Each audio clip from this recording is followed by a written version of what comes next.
Bonjour à tous et bienvenue sur les cours en ligne du SEM. Dans cette brève vidéo, nous allons regarder ensemble comment prendre conscience de vos activités sur Google, c'est-à-dire en se rendant directement dans votre profil Google et en regardant de plus près ce qu'ils savent de vous. Donc on va cliquer pour ce faire sur le bouton qui est en bas.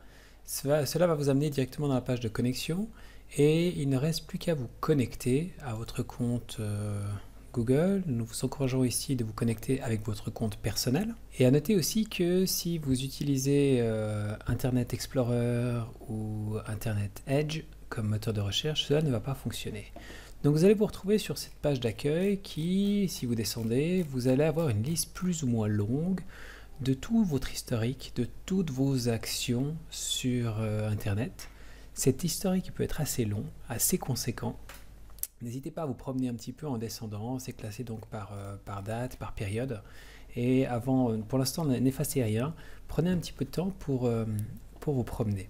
Sur la partie gauche, vous pouvez aussi les classer par type d'élément, donc par type par type d'événement. Et puis, vous pouvez également aller dans la partie autre activité Google, ça va vous intéresser de près, où vous avez également d'autres choses. On ne va pas forcément tout regarder, mais peut-être regarder deux, trois petites choses. Dans la partie autre activité, vous avez une partie sur les annonces Google.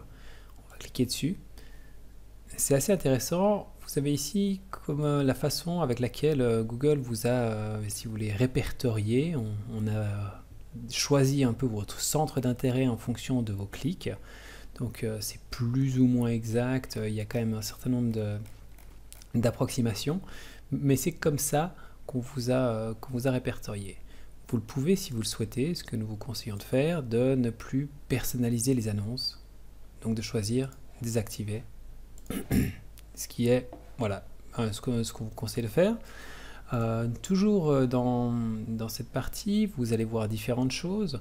Vous pouvez par exemple voir l'historique de vos positions. Ceci va fonctionner uniquement si vos positions ont été autorisé par rapport à l'historique, et vous allez retrouver, ce n'est pas le cas chez moi, mais par année, par mois, par jour, tous vos déplacements. Vous allez voir exactement combien de temps vous avez passé ici, et puis vous allez voir en effet que on vous suit à la trace si ça a été enregistré. Au niveau des autres choses qui sont intéressantes, vous pouvez regarder un petit peu votre activité via les applications. Vous avez 2-3 éléments ici, donc en revenant en arrière, c'est gérer votre activité. Vous pouvez aussi retrouver votre historique YouTube, toutes les vidéos que vous avez vues, les commentaires que vous avez faits, absolument tout.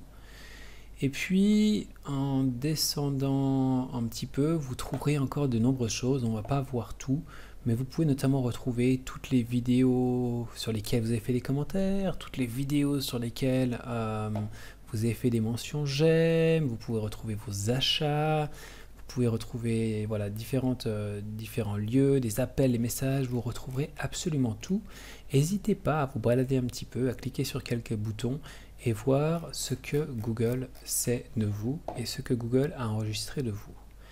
Une fois que c'est terminé, soit on revient en arrière ici en haut à gauche, soit on vient à la page précédente, vous pouvez, si vous le souhaitez, supprimer toute l'activité en cliquant sur le bouton à gauche. Et ici, on va vous demander quelle période vous voulez supprimer. Vous pouvez sélectionner toute la période pour toutes vos recherches en disant suivant. Et dans ce cas-là, vous aurez tout effacé.